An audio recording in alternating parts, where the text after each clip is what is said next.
He's put out a lot of whopper lies, a lot of mischaracterizations. This is the most disgusting thing that he has put out on social media, either as Attorney General or as a candidate for governor.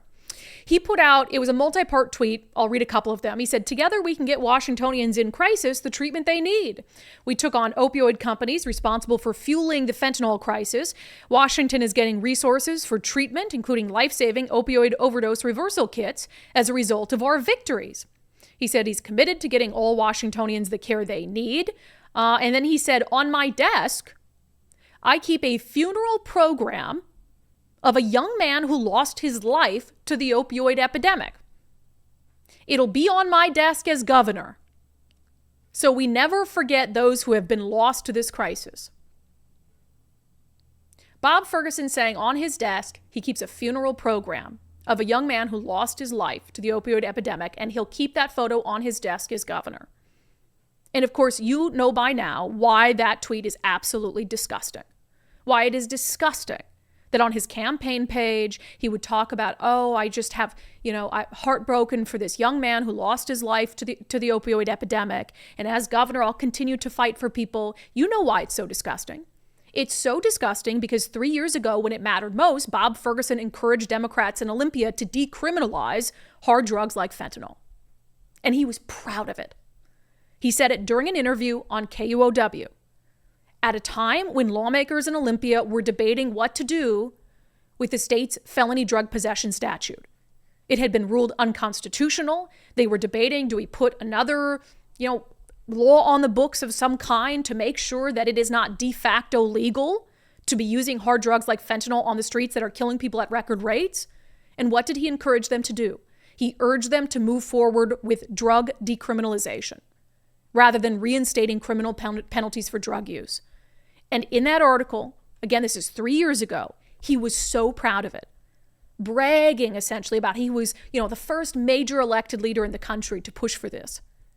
While people died on our street with needles in their arms, he was so proud of taking that progressive position. And what happened? For several years, because of the Blake decision, which rendered our state's felony drug possession law unconstitutional, for several years, in part due to his urging, we just experimented with de facto legalization. And what happened? Well, more people were dying of fentanyl overdoses on our streets than ever before. And this man has the audacity to now say, "On my desk sits a funeral flyer of a young man who lost his life to the opioid epidemic, and I'll keep it on my desk as governor to remember that I'm going to fight for these people." Fight for them like you did when you said, "You know what? Let's just take a hands-off approach. Let's let people die on sidewalks, on street corners, in alcoves, in homes, in tents. Let's let them die rather than have any meaningful intervention to save their lives." And you have. I can't even, it's disgusting. It is absolutely disgusting to look at those two things side by side, to look at his position in 2021 and to look at what he's saying now when he is trying to be governor, and to never be held accountable for it. He has never been held accountable for the position he took in 2021 that directly led to more people dying. Never held accountable for it by the media. And now he wants to say that the funeral program of the young man who lost his life to the opioid epidemic will come with him to the governor's office when he's elected. So we never forget those who have been lost to the crisis. Well, clearly you've already forgotten the position you took in 2021 that directly led to more people dying of fentanyl overdoses. Are you going to take their memories with you to the governor's mansion? Or are you just going to take this funeral program that you're now using as a prop to get elected governor? It's the most disgusting thing he's ever said. The media will never ask him about it. They will never ask him to explain that discrepancy. They will never hold him accountable for his position in 2021 that led to people dying. And they will never say, "Hey, sir, don't you think at the very least it's in poor taste to talk about this young man who died and use him and his life as a pawn to be elected governor when you took a position in 2021 that you didn't care if people were out on the streets or in the privacy of their home, injecting themselves with illegal drugs that could kill them?" Nobody will ever ask him about it. Most disgusting thing he's ever said. 12 years. 12 years I've been covering this man as Attorney General. He's said and done a lot of dumb stuff, a lot of ideological stuff, a lot of partisan stuff. He's told a lot of lies while running for governor. This is by far the most disgusting one. Shame on you, Bob Ferguson. Shame on you.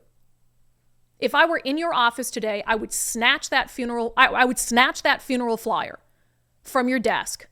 I don't know this young man who died. I don't know what young man you're referencing, but I would snatch that funeral flyer from your desk and I would return it to his family. And I would say, that man does not deserve to be looking at the face of your son every day. Because he's killed directly. He has directly led to the death and the loss of so many other lives. It's disgusting. I cannot, it's disgusting. And for my friends in the media, I've had it. Like, I've had it. And I said, you don't want to see me wage war on the media. Like, I haven't done it yet. I'm not quite there yet. Besides telling people over the weekend to unsubscribe from the Seattle Times because it's literally ruining our state. And I'll get to that on the show tomorrow. It's disgusting. Nobody in the Seattle media wants to call him out. Nobody in the Seattle media wants to do their jobs. So it's left to commentators. It's left to conservative commentators, the right-wing commentators, to call Bob Ferguson out. Unreal.